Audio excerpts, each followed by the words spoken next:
Hello students, welcome back to Diksha Vedantu English for 9th and 10th. I am your chemistry master teacher Ankitha.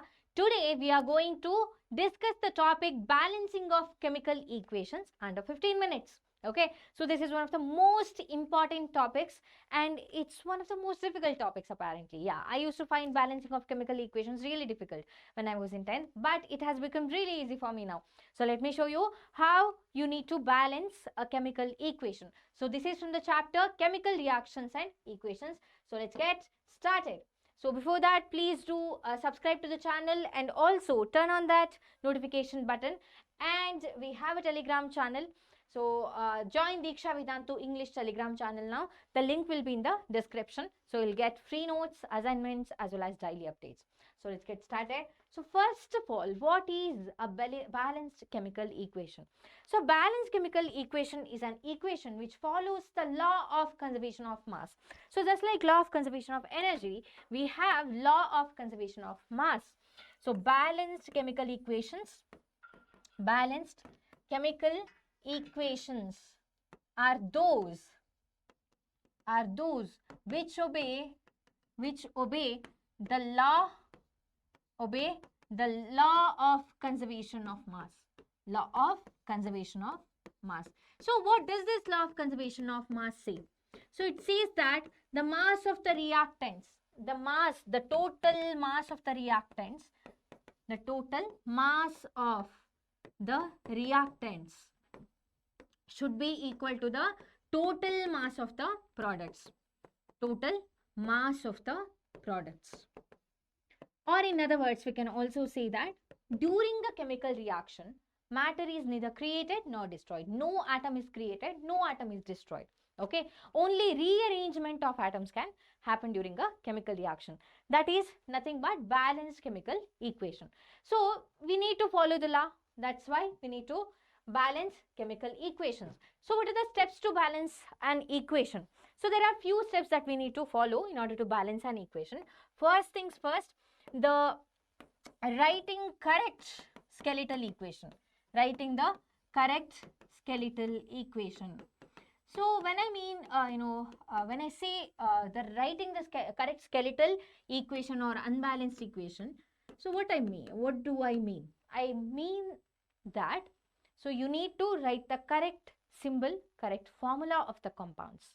Okay, so write the correct formula of the compounds. So writing the correct skeletal equation is extremely important. So count the total number of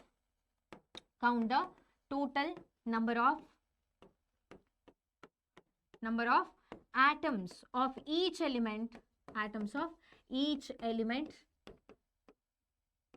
in the reactant as well as product side.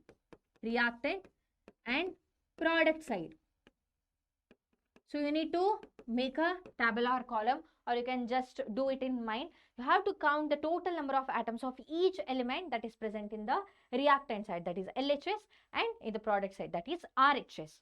Okay, that is the second thing to do. And consider the compound with highest number of atoms. Highest number of atoms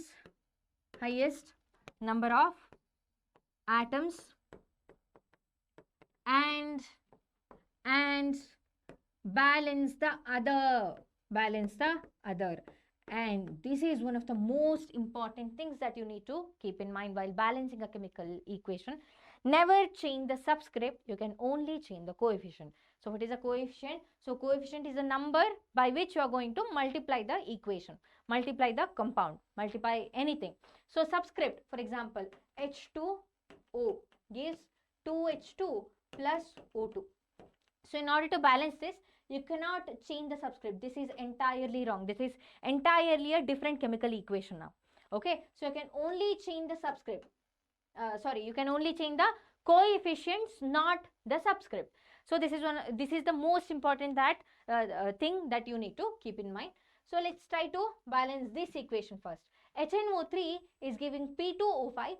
HNO3 is reacting with phosphorus pentoxide to give N2O5 and HPO3. HPO3 is nothing but metaphosphoric acid. first things first, is this a correct skeletal equation? Absolutely yes. So this is the correct skeletal equation. So I'll put a column here, table, okay, where I'm going to count the total number of atoms of each element in the reactant side as well as in the product side. So hydrogen, nitrogen, oxygen, phosphorus, and again we have nitrogen. So let me count. In the reactant side, how many hydrogen atoms are there? Just one.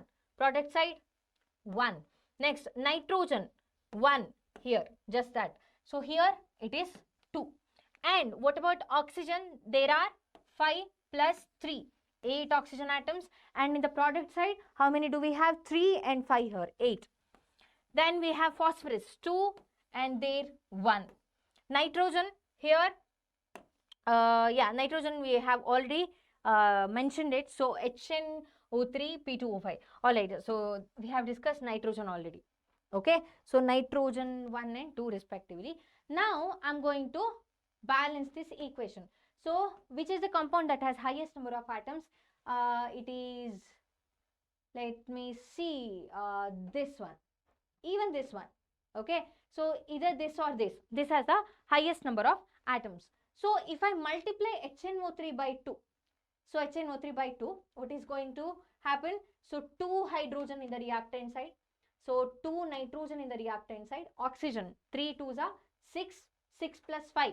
How many? 11 in the reactant side. Okay, so let's see. We have to balance the hydrogen here. So let me multiply HPO3 by 2. Let's see what will be the resulting number. So hydrogen, it has become 2 now. Okay, so what about phosphorus? How many phosphorus atoms? So it is 2 now. Okay, and nitrogen, it's already balanced. We don't have to worry about that. And oxygen atoms, so 3 2s are 6. 6 plus 5. How many is it? 6, 7, 8, 9, 10, 11. So everything has been balanced. So 2HNO3 plus P2O5 gives N2O5 plus 2HPO3. So this is the balanced chemical equation. Okay, this is the balanced chemical equation.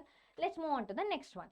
So nickel sulfate is reacting with lithium phosphate to give nickel phosphate and lithium sulfate. So is this the correct skeletal equation? That is the first thing that we need to check. So nickel phosphate, 4 is missing here. Ni3PO4 twice. Okay. So now let's try to balance this. Again, first things first check the skeletal equation if it is correct, and then table. So we'll put up the table, reactant side and in the product side. Okay. So nickel, sulfate, oxygen, lithium, and we have phosphorus. Lithium and phosphorus. So here, how many nickel atoms are there in the reactant side? See here, just 1. Okay. Product side, it is 3. So sulfur, just 1. And in the product side, it is 1. Oxygen, 4 here, 4 here. So 8 in total. And here, 4 2s are 8. 8 plus 4, that's 12. And lithium, 3 and 2 there. 3 here, reactant side, 2 in the product side. And then we have phosphorus. 1 phosphorus there, 2 phosphorus. See, PO4 whole twice. So there will be 2 phosphorus atoms. Okay, so 2 and 1. So this is the count. Now what are we going to do? We'll consider the compound with highest number of atoms, which is this. Okay, so we'll see. So nickel 3 is there, right? Let me multiply nickel sulfate by 3. So what's going to happen now? So it will become 3. Nickel 3. So number of sulfur atoms has changed now. So sulfur will be 3 again. So 3 here, and 4 3s are 12. 12 plus 4. How much is it? 12 plus 4. 13, 14, 15, 16. Okay, 16 oxygen atoms. And what else? That's it.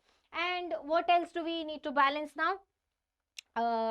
Nickel is balanced. Sulfur. So we need to balance sulfur. If I multiply lithium sulfate, so if I multiply lithium sulfate by 3, what's going to happen now? So lithium, 2 3s are 6. How many lithium atoms in the product side? It is 6. Okay. Sulfur, so 3. Okay, sulfur 3. Oxygen, 4 3s are 12. 12 plus 8. How much is it? 20. Okay, it is 20 now. And what about phosphorus? Did it change? No.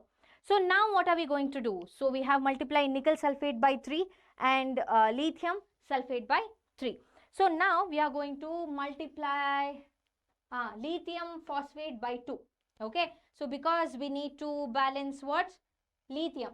Okay. So lithium phosphate. If we multiply lithium phosphate by 2, what is going to happen now? 3 2s are 6. Okay, 3 2s are 6 and P has changed. 2P. Okay, 2P and oxygen. 4 2s are 8. 4 3s are 12, which is 20. Which is 20. Let me change here. 20. So what will be the reaction?